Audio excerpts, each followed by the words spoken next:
Hello, everyone. Well, hello, everyone. Thank you for joining. My name is Christine Pasalo Norland, and on behalf of the Comic-Con Museum, I'm excited to welcome you to Catching Up with Alitha E Martinez, a program coordinated with Women in Comics Collective International and moderated by Dr. Shamika Mitchell. We're also joined by ASL interpreter Laurie Sullivan. As a reminder to our guests, please maintain a steady speaking pace so that Laurie can keep pace with you. And to everyone who's slowly tuning in, joining in, there will be time to take questions. So since we've disabled the chat, please use Zoom's Q&A function located somewhere in the menu at the bottom of your Zoom screen, and to submit your questions. And at any point, to submit your questions at any point during the program. And we'll do our best to make sure we ask as many of your questions as possible in the time remaining. And now, please give an at-home welcome to Dr. Shamika Mitchell and Alitha E Martinez.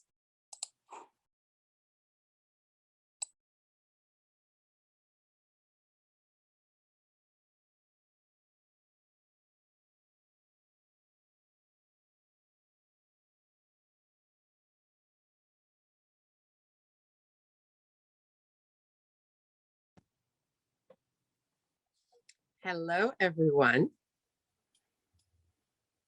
Hello, thank you for having me.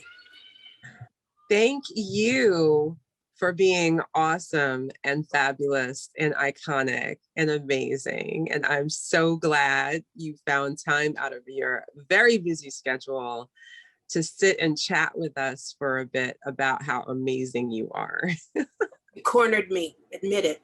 You trapped me like a Pokemon. Gotta catch them all.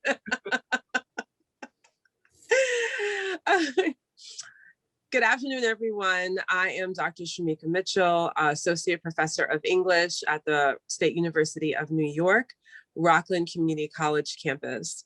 I am delighted to have as my special guest for our very first Catching Up with, Alitha E Martinez, who I swear needs no introduction, 20 years in the industry, has worked on some phenomenal titles, has won an Eisner 2018, was an SDCC Guest of Honor in 2019.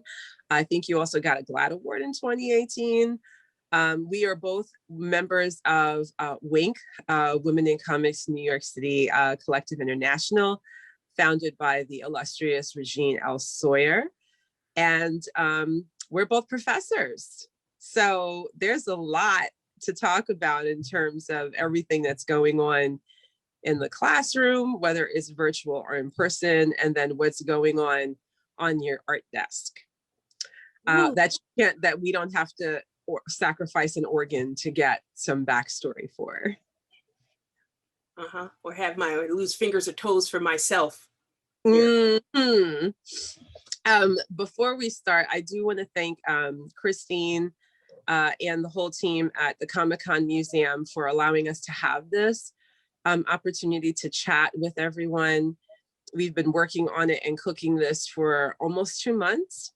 And thank you to everyone who's a part of the Comic-Con Museum team. I am a proud founding member, and I'm very excited to see what it's going to look like when everything opens up. I've done all the virtual tours, and so this is very exciting, and I am very happy to have this as a part of the Comic-Con Museum at Home series. So with that, I want to dive in and just say, first off, how are you? Other than busy. Is there any other way to be? That's all there is. There's just busy, like one thing after the next. I feel like I'm running from one burning building into another burning building. Or one Zoom burning to another Zoom bombing or Zoom burning or something. Like it's just nonstop. Exactly. And that's forcing me to have to comb my hair while I sit indoors. You don't know. That's an effort. That's an effort because baggies have become my friends. For the love of spandex, I swear. Well, in terms of the semester, how did your semester go? Because you're teaching remote, or were you on campus? You're at SVA, correct? Yes, I teach drawing 1 and drawing 2, and then taught storytelling in parts 1 and 2 at SVA last year. And it was, it was a chance to finally students to see more of what I do. Because a long time ago, I was a pure penciler and all I did was pencil and able to sit at my art desk and pencil. That day died out long before this pandemic. I'm telling you, right as I started to come in, when I got my big break with Iron Man, I could say maybe 2 years later, 2 or 3 years later, it became a sort of necessity to learn the programs, Photoshop, Illustrator, InDesign, buy a powerful scanner. And then with the advent of these computers that could actually do the work for us, handle the heavy lifting, no more of that whole lemming popping up, walking off because Photoshop shut down. No, now it tells you, I'm dying, let me build a ship for you. We had to learn these things, and all of the stuff that bullpens did came into the home. So it is absolutely a disservice for me to teach comic book art in the studio form alone, because just telling them, oh, I just draw at a desk. No, I draw at my desk for about 20 hours. Then I come and bring it to my computer, scan it, clean it, put it in its template, get it sent off to the next person down the chain. So teaching at home actually gave me an opportunity to tell them how it's really done today. Mm-hmm. Now, the digital divide, what was once called the digital divide, and we still talk about it, but the term digital at times becomes archaic. The digital divide was the conversation people were raising about inequality as it relates to people who are literate in technology and people who don't have access to technology. It was more about access, I think, than literacy at some times, depending on who was having the conversation. But now, especially with the very sophisticated platforms that are being used to create comics, the gap it's cavernous now. It's the Grand Canyon times 40. And so unless you are in a program like one at SVA, can your average everyday person get access to these resources to be able to produce the material at the quality and caliber that's expected of the market? I would say absolutely. It's just knowing what to do. And if you're gonna ask me to be truthful here, it's still broad data. They are not teaching enough. They need more teachers to teach exactly what we need and bridge that divide. Because yes, as you said, there still is, and it's drifting further apart in a sense. With the new set of computers I've seen come out very, very recently, they're now leaning to more things that people are doing things on, like YouTube and stuff like that, flashy computers, powerful computers, video editing computers, but they're leaving behind the components that work and function well with Adobe. We cannot leave Adobe in the dirt. That is our bread and butter program. So I just went on a hunt for an older computer that can handle with the power I needed to have. I need a computer with a great processor, can think and react quickly. You can get that. That is out there to be had, but what do you have? Take a look at it. What can it do? A 2.1 processor, it's not going to be enough power for you. People say, oh, this is too powerful. I have yet to find the program that doesn't enjoy a lot of RAM. Photoshop itself is like, more, feed me, keep feeding me, feed me more. You can never give it enough, turn over the whole thing. It's not enough. But for your average consumer, person who wants to do this, they might think this is fine. No. There are certain things that you need, and we should be telling people what they need, because this is an age where we can all produce what we love. You have printers that can produce what you love, but you have to take that time to learn it, and you can learn it. Now you don't have to spend thousands and thousands to go to school. You actually sell your firstborn. You have YouTube. You have a community you can go to ask questions and learn, because that is how I ultimately learned. I'm a self-taught artist. I didn't go to school for it. I slowly built my studio. I sat with bullpen people and asked them, how do you do what you do? With paper and pencil in hand, and slowly built up my knowledge. The old way of producing the comics was those long sheets. I don't remember what the names were, but they had the blue lines. Are you Right. talking about our drawing boards? We still use those, and they're not that far gone. Well, I remember the original pages that they used to stick the caption bubbles on them too, and all of that. And now everything is digitized. You know, you don't have to glue the little top bubbles in where they're going to go. And some people, you know, I think had difficulty transitioning with the change in technology, and now it's moving so rapidly. How are you able to keep up with whatever the new industry standards are? Like, are you demo testing for software companies? Are you sponsored by software companies? Or are you just out there going, you know, to the webinars for, hey, try our new thing and see if it helps your art process move along better, or that you get better renderings? You know, how does that work? None of the above for me. I literally, you know, they put out a new version of Photoshop. I sit down, I bridge that learning curve pretty quickly because, you know, you're building on the knowledge you already have.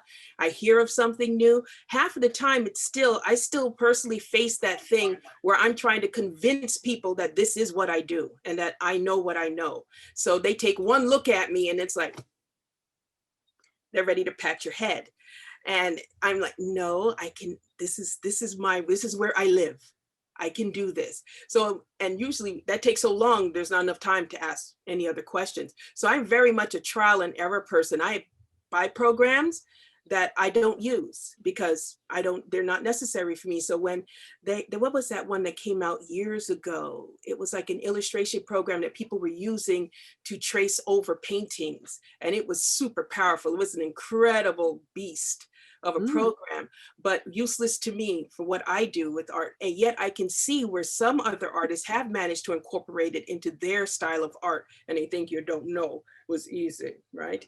But I had to learn that by myself, figure it out, and I had to spend my own money. So a lot of it is that I literally work to support my studio and to broaden my knowledge. So if I want to produce my book, that means I'm going to have to figure out stuff. I'm going to have to buy things like this beast sitting behind me, which is an Epson P800. People don't usually have them sitting in their homes. I have them sitting in my home because we will print books in our house. I had to figure it out. It's like certain things, I am no longer able to walk up and ask people with being kicked out of the bullpen, not being able to sit down with, you know, digital artists, people who do this stuff. That means you're going to have to build it, that knowledge, go out and find it yourself. Sometimes I do look on YouTube to see if someone else doing it certain other type of ways, and I'll go, oh no, you're making that critical error that I know not to make. So I can adjust what they're telling me to what I need and adapt it. But a lot of the time I'm doing that thing where I'm buying it. I wish they would sponsor me. Let me test your new Cintiq. I'm glad to do it, but no. First I have to convince people that I am a comic book artist. I'm way back at that square. I'm gonna see what about an email campaign to Cintiq. They should definitely holler at you, girl. I got a Mac. Let me test the babies. And Adobe. Yes. Because some folks are able to get those opportunities. And I think it does make the creation process a little bit more streamlined when you are getting support from the industry tool makers and you're using those tools to produce the work that you're producing. I've got two funny stories for you. Two funny stories quickly about that on that topic. You already glanced over one when you talked about our big 11x17 boards, which are sort of becoming dinosaurs and the paste ups on it. I was a ghost working on Aquaman when those last of those boards were passing through DC. I would get threats. Do not damage this. I'm telling you, we'd be threatened not to damage the word balloons. I'm like, oh, this is like precious. Oh my God, why are you putting this in front of me to draw on? But I lost my fear of the page very, very quickly. And then later on to what you just said about what people expect, that look that they expect. So I was working on Heroes at the time, and there were two studios going back and forth. And then they did a fan favorite episode. And the episode that I had drawn won, but because I did not look like what they thought a comic book artist should look like, they thought it would be too jarring. So that they gave it to the other studio so that they could get the standard you know what guy sitting right there in front of you. So that, because they felt it would just have been too much. See, that would have been my opportunity to come out to San Diego, but they passed on me because you just didn't fit the bill. You didn't look the part that they wanted.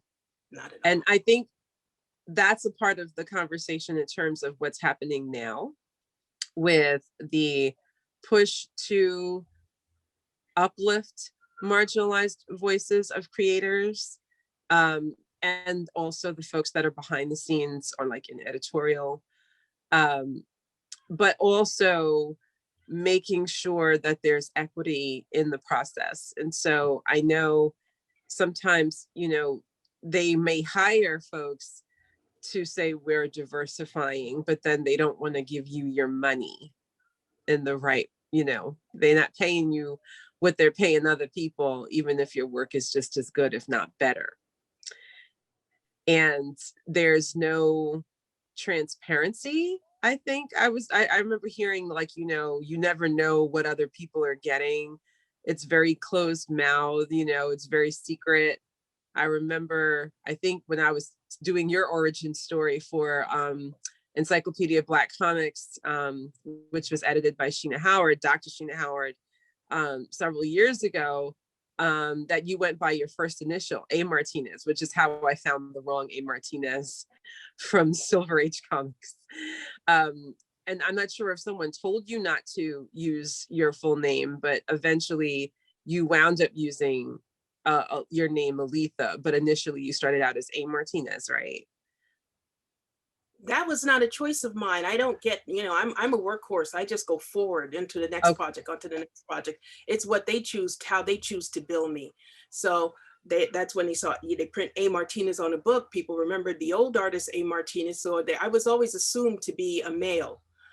So they did not know, I think until maybe 2008, that I was indeed not male, because I didn't see any real reason to come out. They don't need me to sell their books. It's when I finally produced my own comic book, You, Me, and Ever, did I finally sit at my first convention in about 2008. Actually, no, I first did one beforehand that I tried to work with a full team, and they would not produce that work. Right now, I have one single ink page of that comic.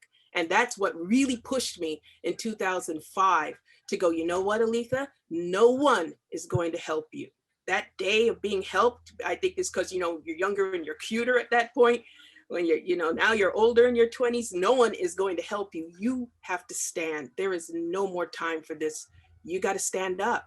And that was my wake-up call when my first attempt at doing my own creator-owned property just fell to the wayside into pieces. And I thought, okay, why did this happen? Why didn't the rest of the team produce? What is going on here? And I'm like, you know, I can't rely on anybody else. You got to stand up. I've never relied on people to help me stand in that sense. I moved to New York by myself with a duffel bag and guitar to pursue comics, something they told me I could never do because there's never been a woman doing this that looked like me, period. That's what they're telling me in Florida. Here, you're learning all kinds of different stuff. Then you're hearing no, constant no. I don't take no. I never took no. I don't know what to do with a no. A no is like, oh, so you mean when I figure it out, that's what you mean to say. That's what no means for me. So hearing this, knowing what I need to do, getting up, I tried with You, Me, and Ever, and that's where I put it all together, put my studio together. I formed my own LLC, Ariotstorm Productions, Peanut Butter Joe Studios, and my one worker, my son, yeah, my one sweatshop worker, we go around and we produce all these books. When you see us, all of that work that's behind us, that is the two of us working together in our studio. Mm-hmm. But you said that you did hang out in the bullpen early in your career. So did you consider them mentors or just coworkers? They were neither. It was weird because we came in under Marvel Knights banner, and that was with Joe Quesada and Jimmy Palmiotti. We were up on the floor above it. Then Marvel went through one of their final bankruptcies, if not that being the last one. And they moved us from our own space down onto the floor, the Marvel main floor. And at first I was in the back, but then I realized there's the other side with people that sit there and they know all the real stuff to know. So I went and moved over, slowly migrated and started sitting in the bullpen. It's like, at first, I smell girl in here. What's she doing here? And you start asking questions. I started asking a question about the digital process, the process that they're doing. How are you cleaning these pages? What are you scanning these things on? What's going on here? Wanting to know about that stuff as you meet people. They're willing to talk to you, some are more than others, but there were two very helpful people that showed me what they did. And I did that toward making my own comic book. I wanted to know this process and what I needed to be able to do this for myself. And at that time, it was like, yeah, computer ain't been made that could do it, and they don't print this way. Digital printing isn't happening yet. You have to gang run. Got to get a lot of people together, and then a comic book company, printer will print your book for you. Maybe once you get a group of people, make it worth their while. So it was a lot. And an old program called Quark, and I don't talk, not the character from Deep Space Nine. This was for trapping and learning other stuff that I'm so glad I don't have to do anymore. Oh my God, that was horrible, horrible. And cumbersome. Oh, that was where I saw the lemmings, the lemmings that happen in where they pop up and walk away. I'm telling you, they grab their, like, whatever, put your purse on your shoulder, figuratively speaking for men, and walk away because Photoshop collapsed. And there was nothing you could do to salvage that page you were working on. And that hurts. That hurts a lot. Oh, I've seen the tears. I've had it a couple times myself, a couple. So you wound up in the bullpen. Do you think that mentoring, you said you had two people that were supportive, that you were able to count on, in some way to help guide. So you had mentors and now you mentor, but there's no formal mentoring process in the industry, or is there? Not really, but there is, and there always has been. You sort of hopefully, like how I got in, honestly, I was a ghost. I was Joe Quesada's ghost. That means I did his backgrounds. I got to ghost behind other inkers. And then because they need help getting the book done, you don't get credit for that work. And honestly, at that stage, I just need money. I found the most thing I like is to be paid for my work. More than anything else, I'm about, let me do this next project. Let me support my family. Let me treat it like the job it is. Like, as much as I want to love it, and as much as I feel that, it's for everybody, at the same time, I have to be realistic about it. This is my bread and butter.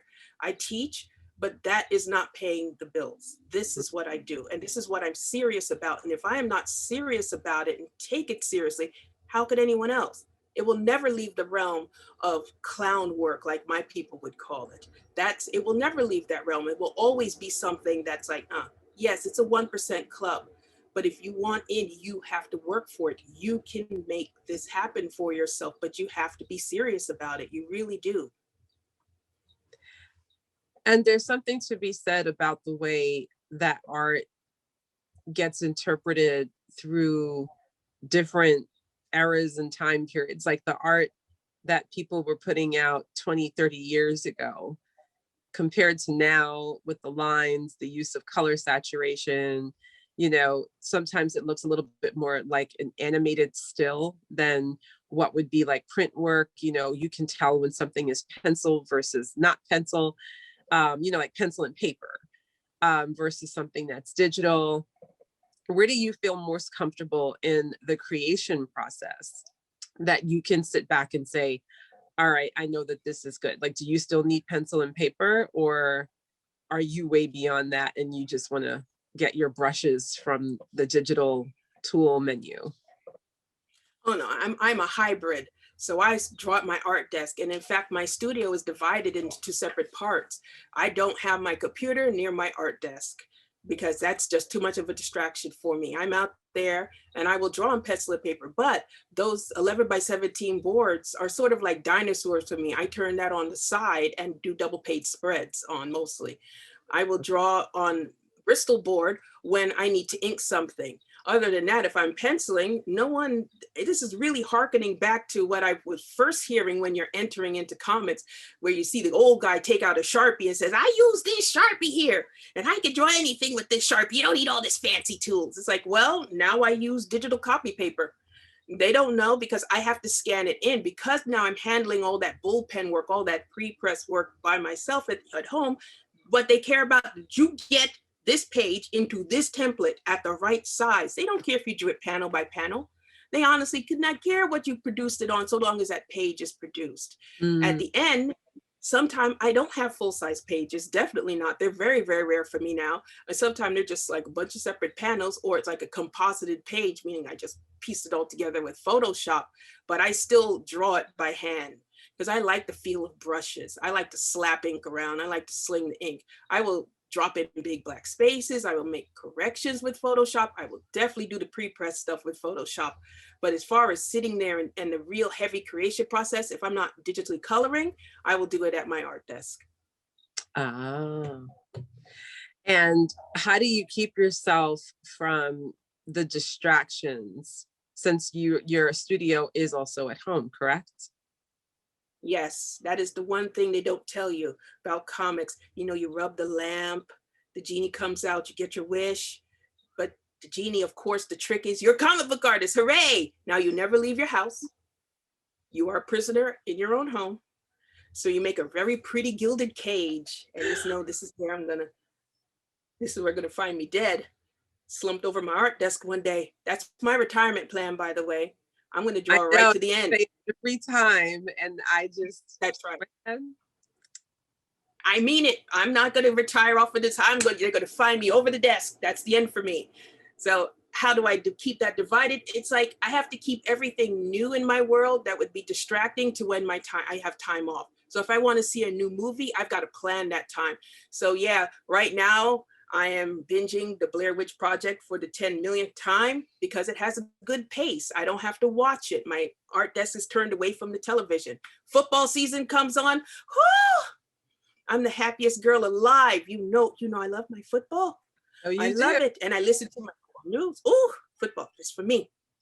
Yes, Bucks, yeah. Leave it alone. I called it the first time. Nobody believed me. Here, now you see what I saw. That's what I have to do. I have to keep my world small. I cannot be distracted by new things. So a lot of things are redundant and repetitive. So I read a lot. So I do a lot of, if I really want something new, well, that's what bathroom times are for, bathroom breaks are for. You read there. But other than that, you can't. It's sleep, draw, eat, take care of my kid. That's the end.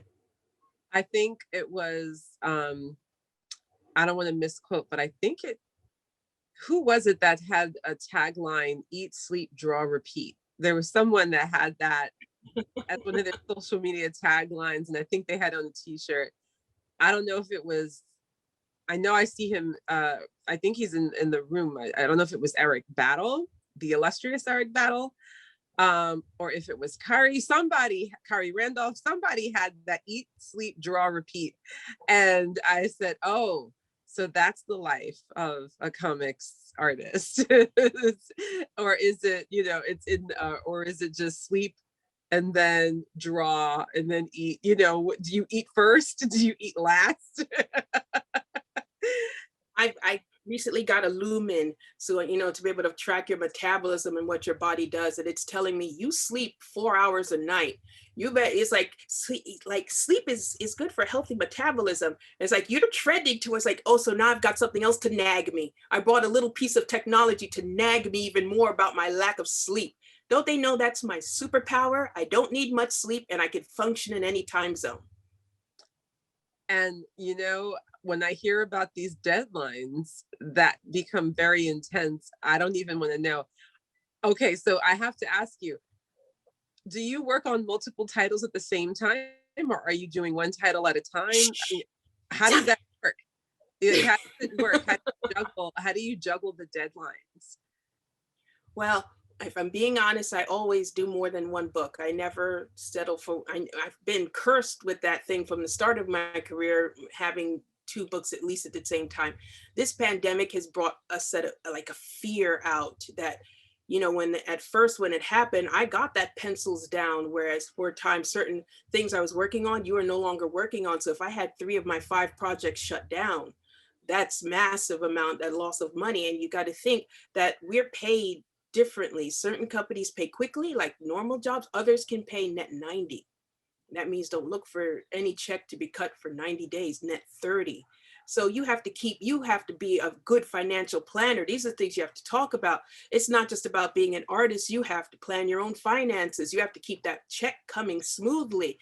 You get one drop and you know what happens, people. Then you can't keep that cable up, can't keep the cable up. You have to wear it. Can't do it. So that's why I have to be very, very serious about it. And I keep more than one project rolling. So that way I will always have income coming in. And especially when it starts getting toward like the winter time, when companies have those gaps of payment because of the 2 big holidays, you want to make sure you work hard just before it. You're like a squirrel storing stuff up for the winter in your little, because you have to, you want to make sure that you can always, you know, pay that rent. It has to be paid. So I don't have time to, I hear people, they draw for the love. I don't know what it is like to draw for love. I honestly have no clue what they're talking about. From the moment I put something up and heard girls don't draw that, the love of it went and the ambition started. It literally, something turned on and it was so hot. It must be my conquistador, my conquering ancestors that came over and molested up my people that were happy on the shores of Honduras and Curacao, wherever else they were, my nice brown folk. These people with their bloomers came over and molested them up. That's why I sit here, Alitha Martinez Van Putten. They cut off when I entered to this country, by the way. I did have my Dutch ancestors' last name.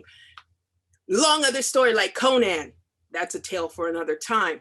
But to have that, to know that feeling that I hear people talking about the love and what they grew up with. Remember, I'm the daughter of immigrants. We come here to work and to succeed. We do not come here to do anything that we love. But you do love drawing. Do I?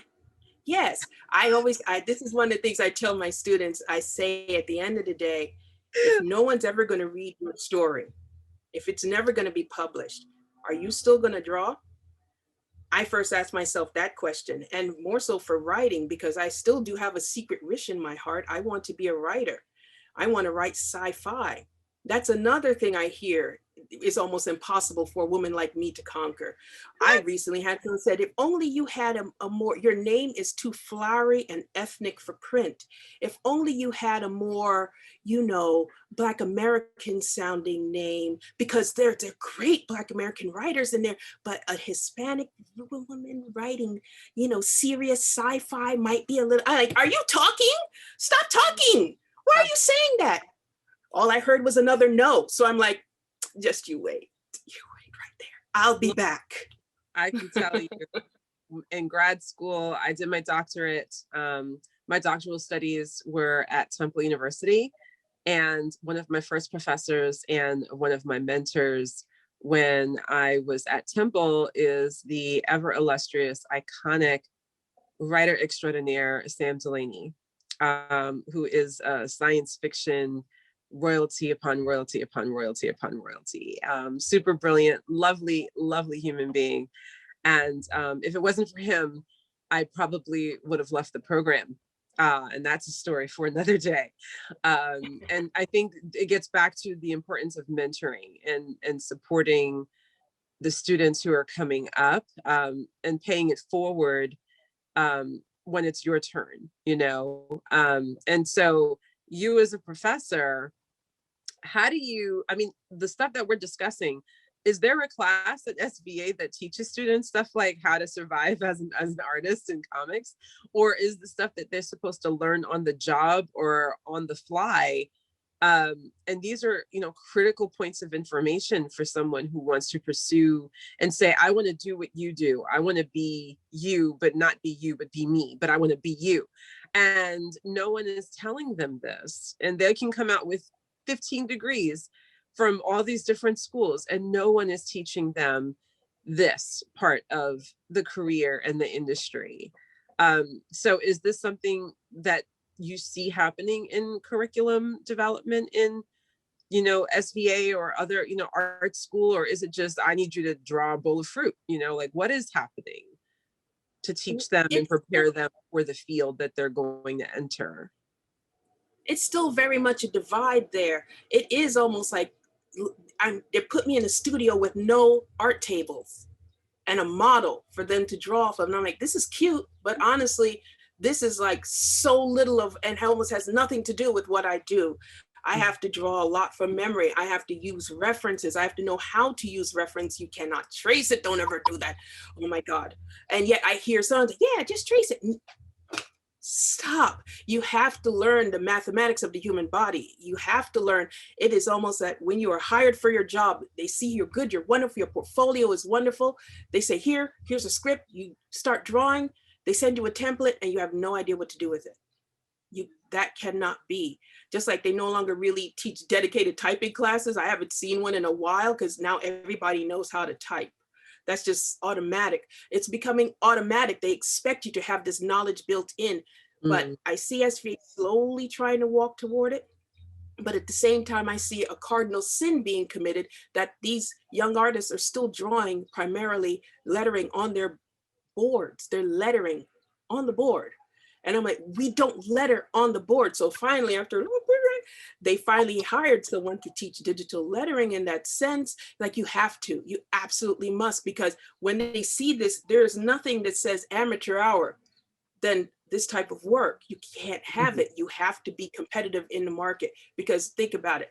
You've gone to art school, you're out the door, you're coming to companies, and you know who your competition is. It's no longer your friends in there. You're competing with me.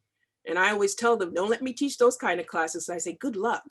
So I want to make sure that a student who is sitting in front of me hears the things that they need to know, because I'm here to replace myself. As I always say, I made this war. This is something I fought for so that other people can farm. And I see young artists coming up behind me, and they were able to express their ideas, and they're talking, all these women in the industry, they're just like, their voices. I still have no voice. I'm still walking into new ground, so that way, when I'm gone, these people, they're left behind to pick my sword up. That's my responsibility. For my son to take my place, for my students to take my place, for other people who look like me to come and take my place. Because if you do not, don't think that door can't close. Trump isn't that far behind us. Think about that. Think about the state of comics and how it reflects the world, because all sci-fi, all good writing, all good storytelling reflects our world. Do you honestly believe that they are so far in our past that tomorrow this door can't slam in your face? Please don't expect other people to make your futures for you. You stand up and make it yourself. And drawing, writing, creating, and storytelling is a chance for your voice to be heard. So with that in mind, I know that you had You May and Ever, you have You May and Ever, as that was, other than your physical baby, that was your creative baby. Yes, that's my creative babies. You have Poochie Poo. But what is your voice in terms of the creative aspect? You know, what is it? What are those moments or pieces of inspiration for you that help you establish your voice? Because I think your artistic voice is very distinctive. When I see certain things, I know it's you, you know. But in terms of what it is that you want to have your body of work say, and I'm also going to do a share. This is a list of your credits. And I'm not sure if there's anything missing. This is from a League of Comic Geeks, and they have all of this for you. And I went through it several times. I said, I don't think anything is missing, but you never know. So in terms of your voice, please, you know, I mean, there's a lot of material here that I think your voice is present and prevalent, and cherished and valued. And I know that there's been a lot of marginalization, but looking forward to your future projects and what you have to work on that's independent, and then the stuff that, you know, is coming out through the mainstream, you know, what is it that you want to do, or what is it that you feel your voice is saying in the work that you're putting out? Because I know, like, World of Wakanda, you know, that's like always a Black thing. You know what I mean? Well, that wasn't a Black thing to me, not at all. Not at all. It was another piece of work. It's so funny that you should say that here. Yeah, Yeah, I see some things missing and some things I will never be given credit for. And that is perfectly fine and well with my soul, because you're a ghost at that point, and it should be that way. You're there to learn. But when I look at it, this is all work that I've regurgitated. I didn't create this. Somebody else told me what to do. There is not one thing here in this whole list, because it doesn't include Yumi and Ever. Notice. So when you're tasking me, I'm two different Alethas. In fact, I'm three. I look at this person they call Alitha E Martinez, and I have no idea who this person is.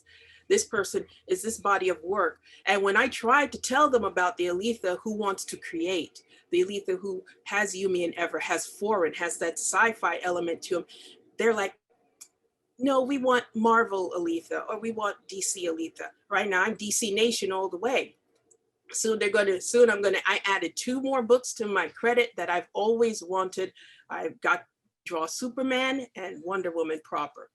So they're along with Nubia. That's like, at this point I could write my memoirs, but it's not enough. Do you understand? So you're looking at that conquistador Aletha. You're looking at what you conquer, what you say. You can't tell anybody that they cannot draw a G.I. Joe type looking book because it's been done by a woman before. Because they used to worry about me softening lines, softening Iron Man's armor, softening, I guess girlifying. I don't know what word they were just making it too soft and too feminine. They don't say that about my work. It has been done, because you cannot say that, oh, a girl can't handle that. Yes, you can. You can draw anything you want to draw. That has nothing to do with the mathematics. That has nothing to do with your ability. These breasts don't keep me from being able to draw. But at the same time, that body of work affects the Aletha that has not achieved anything at all. The one that wants to put out her own book and that people will look over. That's why at cons, I tend not to show Marvel DC work. I only show Yumi and Ever. I only show foreign. And even then you'll get that, that kind of push. It's like, if you really want to make money at shows, you'll draw the other people's characters. It's like, no, that's how I make my money daily.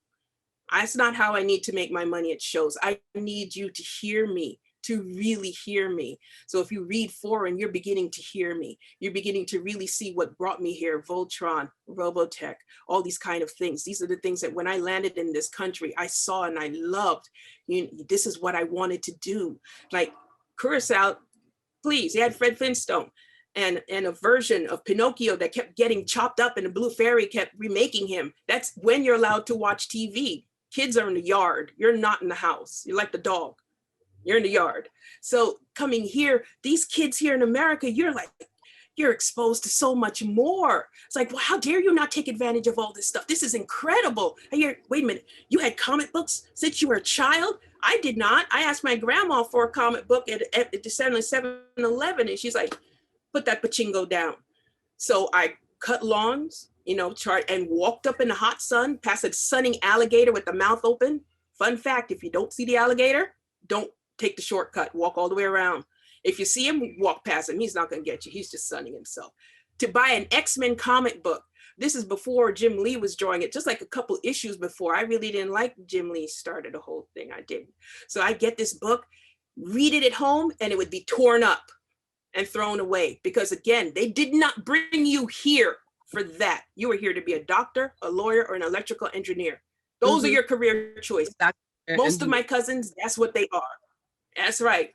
Nothing else. Comic book artist. What a disgrace I was for so long. It's only this really last year or two that they finally, certain family members brought me back into the fold. Other than that, I heard the words, you are on your own. And here it is. Now you're bringing other people along. And I think you must. I said, I think your students, you're not on your own now, because you've got these students who are here to help keep the Alitha Martinez legacy moving forward. Because every time you engage with a student, you plant a new seed, I am aware of honestly, plant your own seed. Please plant your seed. And I do want to mention that the work I also work with the State Department's World Speaker Program. And that's where I feel it's even more rewarding, because when you reach first world kids with this, they already know it exists. They might not see the representation, but it's slowly coming. It's when you reach kids who sat there like me, barefoot in the classroom, not knowing this stuff exists, but feeling that you want to tell a story. So when you reach those children in a country like I was sitting in years and years and years ago, that is the work that rewards me. When I see that, like, I'm like you, I want to draw and I can draw, I can do this. This is a thing. That has been the most rewarding work of my life, being able to travel for the State Department and bring that outside of the country. Yeah, because when we went to Algiers, which was thanks to you, my opportunity in Algiers was extraordinary. And, you know, I think what you're doing as an ambassador for comics is it's unparalleled and so important. And thank you for doing that. I'm looking at our questions. We do have some really good questions and comments. Yes, I love Kablam. I print with Kablam too. Okay. Now I see Chelsea McWillis. I'm a beginner comics artist and I chose Clip Studio over Photoshop because I really like it and it was a one-time purchase. Should I still get and learn Photoshop to get a job? Yes, your files will process through Photoshop. You can use Clip Studio, but at the end of the day, you're going to save it as Photoshop files. So no matter what, I have Clip Studio as well. I love some of their brushes to death. Like I recently found out that little cross-hatching brush that everyone's using all over the covers and everything, but you can easily convert those files into Photoshop documents. The why is the workflow. You got to understand, most companies, most other places you're going to send this book to are behind. Clip Studio is something that's very, very popular outside the country. That's how a lot of manga and manhwa and other things like that are produced. Here, we're still with our giants and we're locked in place with them. You start to memorize the CMYK numbers. These are the things that are necessary. You don't want to send in a file filled with anomalies. You'll never work again. So you have to do the right thing. That's why take that moment, learn Photoshop, and it's just transitioning over, creating that Photoshop document, turn to CMYK, process it out, just go through. Take that minute, go ahead and learn it. I see a question from Jessica Banuelos, who's an aspiring comics artist and doesn't know how to start. And the question is, what are the steps to have everything ready to not only start your comic series, but also maintain it throughout the years? That's a pretty big question. My first response would be, start writing and start creating before you get caught up in LLC and trademarking and all that. First, you've got to just make it and then proceed with the next steps. But what do you have to say about that? Well, this is one of the things where again, coming into the country, feeling strange. I landed in a strange place called Florida. Now, I had been in New York back and forth as a kid. They take you in and out of the country quite a bit. But when I landed here, just like, this is where I'm living now, I was in Florida. And that's like a strange new world. It actually made me stop speaking English for a while because the accents were too harsh for my ears. I'm like, what are they saying? Oh my God. It was so shocking to me that it took me about a year to transition back over. But a guy came in, he was a writer. And I could understand his words because he was from New York. New York. As he's talking, he was from New York. Like, I understand that accent. No, that's English. I don't know what you guys are speaking. You guys are speaking, God knows what that patois is. But he was speaking English and he was talking about his career for Career Day. And he says he writes every day. He writes whether he's sick or well. And he intends to write to his deathbed. And I said, aha. From that moment on, I transitioned that to comics, meaning I draw every day. It builds stamina. You draw whether you're sick or well. It builds discipline. And that's that question. You want to draw to the end. This is what I am.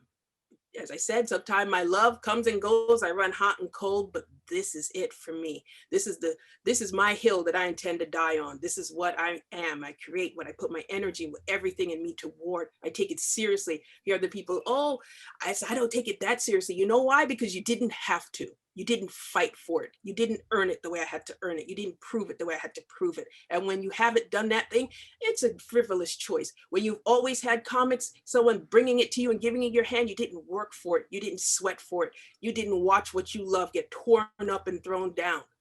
I watched it. I had to see it, and you rebuild and you stand. So how at this point in my life don't I take it seriously and encourage others to do so?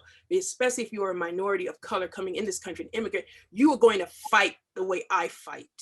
You will. If you are a woman, and quite frankly, I'm seeing certain kinds of Sandricians now that kind of tell me, even if you're a man, you're going to reach a point where you are going to have to learn to fight. So take it seriously. There was a painting I had seen once. It was of a samurai, and it said, "You fight the way you practice." And I think it's my Wu-Tang reference of, you have to keep your sword sharp at all times. You have to always be on point. Eric Battle, the illustrious Eric Battle, commented that he is your biggest fan. What, he is a warrior that one of those I have seen and followed, literally, like, first time I saw him, I remember that look, oh my God, intimidating, because he knows he's handsome too, so leave that alone. He's so pretty. Right, yes, he is. So he had it all going, talent, beauty, everything. I'm like, really? And I've got to follow that. Thank you so much. Go stand over there, sir. Stand over there. It's all that Philly energy. Let's see. Kenneth is asking about World of Wakanda. Do you see that? Do you see that question? Yeah. Say, this was World of Wakanda that brought me back into reading comics again. Thank you. About adapting World of Wakanda. It's like I keep revisiting Black Panther's little world. It's like that wasn't my first rodeo with Black Panther, so I keep revisiting his world. I pop in and pop out, pop in and pop back out. So again, I do what I'm told to do, and I'm happy to work for my mighty Marvel masters and happy to serve in DC Nation. And Dr. Mia Morgan White has cried those Photoshop failure tears. And also says, I too came from conquistadors. That DNA does not allow us to give up. And I'm Black American, mixed race Latina. And also facing some of the same pushback and obstacles that, let me see, we happened 12 years trying to get a table at Artist Alley. And having difficulty. Now the cons being not in person and us having all kinds of chitter chatter about what's going to happen when the cons go back live. There's something to miss about the energy in the cons, but I don't miss the comic cred at all. What have you missed most about the cons not being in person? But that's the only time I get to leave my house. Yeah. It's the only time. Now, with that said, people think, and I've heard it said that, all of this time in lockdown must have been easy for you. No, of course not. I'm used to being able to set my own schedule and when I'm going to roam outside and when I'm going to do stuff. Here, just the energy, the oppression, the way I feel, it makes it difficult to work. To approach that empty page is sometimes damn near impossible, because it's like you feel what's going on outside starts to reflect inside and not being able to escape from it. So I hear people say, it's so easy to, no, it's not easy for artists. Even though I said I built a wonderful gilded cage, there's a difference between something that I choose to do and something else now that I have no choice with. And hopefully I survive, because quite frankly, we went down here with it. And I can say that's a beast of a disease. And I can't believe people are playing with it, because what bothered me most when my son got sick a few weeks back, he said, I'm not even going to get to graduate, am I? And I'm like, no, because there's no testing there was testing in my area, but no shots. None of that was being handed or offered.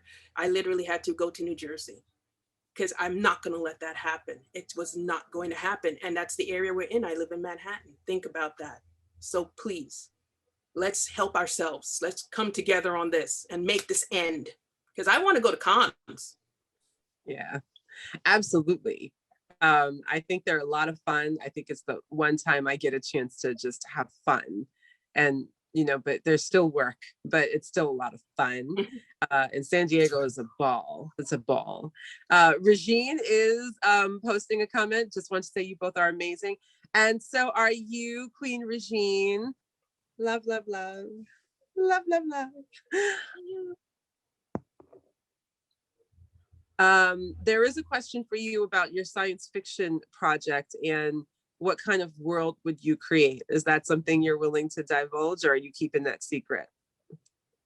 Of course not. This is our society 600 years in the future. Humans have mostly left Earth. They don't know anything about what it's like to live on Earth. So they say, you know what? Let's go home and see what our ancestors are like. Let's see what the people are. We're going to help them, bring them back their tech. We're going to help them. All the other alien species are going to Earth. Let's go home. Oh, what a mistake that is. You could imagine all the reasons why. As our population dwindles, we become less enlightened in many senses. So the book starts off with my beloved Stephen Sandoval finding out the hard way that Earth is still quite intolerant when he gets kicked out of the human race for doing certain things. You'd have to read the story to find out. Now, which one was that? Because that's not Yume and Ever. Nope, that's foreign. Foreign. That's foreign. Mm-hmm. Yeah. That's the one with all the people with the tattoos and right. the non-transforming ships. Mm-hmm. Mm-hmm. Yeah, I do remember seeing something with ships. And then someone asked whether you webtoons. Is it good to create stuff on the website, or is it good to use like Webtoon when you are making? You know, you do what works for you, but understand it's still quite lawless out there. The copyright issues still have not been worked out in a way that properly protects you and your intellectual property online, no matter what they say. They throw a watermark on, yeah, and you still see what happens when someone sees something and you see a composite or something similar to what you've done. The law already has problems protecting your intellectual property in the real world in its physical format. Imagine now you've got this lawless internet with people just posting. This is why I post very, very little new work. I definitely don't do what I did before with the new character, because I learned a terrible hard lesson by having my beloved form, before I could make a decent dime off of the thing, plagiarized, copied over, and turned into yaoi, and then finding out that it was not protected. The copyright was not protected because it was parody. I did not have it encompassed in its universe. I didn't think about it. I just want to draw space battles and want to write about space battles and some social issues. I've never even thought about that stuff. I didn't think about putting Stephen in high heels. Why would this man be in high heels? Apparently someone else did, and they made $70,000 on Kickstarter doing it. There's not a thing I could have done about it, but learn from it. So anytime you see a new character posted, I've got a little naughty book that you could come get for between $2 and $6. Come see me at a con.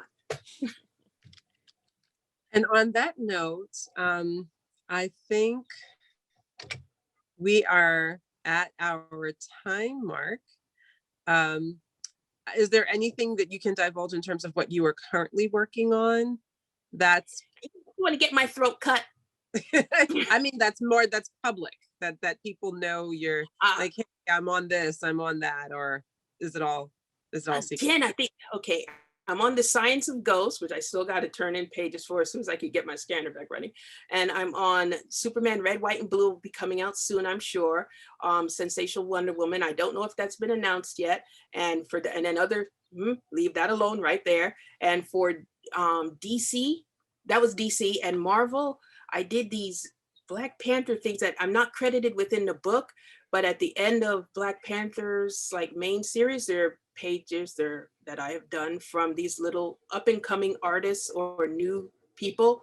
I noticed they put new people. It's me. I've been here forever. That's the one thing about not being well known by your style. You're always new and fresh. You're just, every time you're like, oh, you're new. It's like, please, I've been doing this since they let the animals off the ark. They don't realize it, but that's fine. I'll take it. And I think you recognize the image on the screen. That's my beloved Wes in that back piece. I learned, don't draw the tattoos on the characters. Draw them as flash art flat and work them on with Photoshop. Yeah, I did a few of those pieces full size with the tattoos and No. And this is from foreign, right? That's from foreign. Yeah. And who knows, maybe, I know with Webtoon, they're doing a lot with anime now. I always imagine I'm going to see you maybe partnering up with someone like LaShawn Thomas and taking over animation. I don't know. I knew him back when we used to run together before we were people. I still have to see Yasuke. I have to just give myself time to do it. I started that. It's delicious. You'll love it. Yeah. And he seemed really cool when I met him. In terms of contact information, where can folks find you? Is that posted in the chat somewhere? Hopefully, well, always my website, www.ariotstorm.com. I'm Alitha E Martinez on Facebook and at Ariotstorm everywhere else, ARIOTSTORM. And why is it so? Because that came from that era of having to hide what I was and who I was so that my work wouldn't get torn up. I used something that was a strength. A weakness is a strength for me. Now it's the name of my company and my handles. And I am at Mutant X Factor, and the truth is that I am a mutant, and it's on my X chromosome. I have a very rare chromosomal mutation, and so Mutant X Factor is my handle on all the socials. I am the editor for Rae Comics, and we have a new project out. Joystick Angels, that's been kickstarted. We launched last week. We met our goal within 24 hours. And wow. It is going to be really fun for folks. So you can check that out. Go to Kickstarter, look up Joystick Angels. We also are on the gram. Thank you very much. I don't have anything else. I think we covered a lot of ground. And I absolutely love you. So I'm glad that we were able to have this time to have a conversation with so many people who also support and enjoy your work. And from this point, I will turn it back over to our host again. Thank you very much to the San Diego Comic-Con Museum. I am very proud and honored to be a founding member. I am delighted so that we were able to put this together. Thank you to Christine and the team. I will now turn off my camera so that everyone on the museum side can make their closing remarks. Thanks, everyone. Thank you for having me. Thank you. Shamika, come back. We just wanted to say,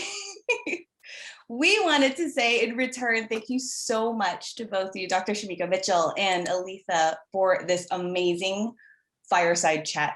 And for taking questions from today's viewers. I learned a lot. I really did appreciate so much of your passion, Aletha, and the pragmatism. Truly, because I feel like I find that's absent to be talking about the actual, like how to make sure your longevity and how to make sure you're getting paid and whatnot. So I think that was really special. And thank you so much for sharing that. And now I'd like to welcome our Senior Director of Programming for the Comic-Con Museum and San Diego Comic Convention, Eddie Ibrahim. Hello, everybody. Welcome. Well, I guess we're towards the end, so you've been here for a little while. First of all, I'd like to thank Aletha and Dr. Mitchell for making the time to join us today and giving us an idea what it can mean to navigate and maintain a career in the comics industry. What an amazing talk. It was so well done. We really, really appreciate, like Christine said, not only the passion, but the pragmatism of it as well. I'd also like to do a thank you to Women in Comics Collective International for working with us to make this event possible. We really appreciated that. I definitely want to thank Laurie again for volunteering her time and skills to help make this event accessible to as many fans as possible. And of course, I want to thank you, the viewers. We developed this type of programming because of our shared appreciation of comics and the people who make them. And we hope you enjoyed tonight's live stream event. A special thanks to our charter members whose generous support helps us to continue to offer these virtual events.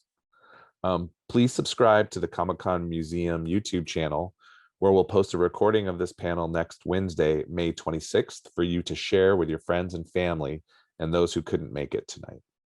And if you aren't already, please be sure to follow at Comic-Con Museum on Twitter, Instagram, and Facebook, where we'll announce YouTube postings, as well as share details for our next virtual event, which is D4 Tabletop Creative Conference, which will take place Saturday and Sunday, June 5th and 6th. And with that, I would like to just say Again, thank you all for being a part of this. And thank you for your interest in the museum. And hopefully you are all interested in becoming members. Thank you again.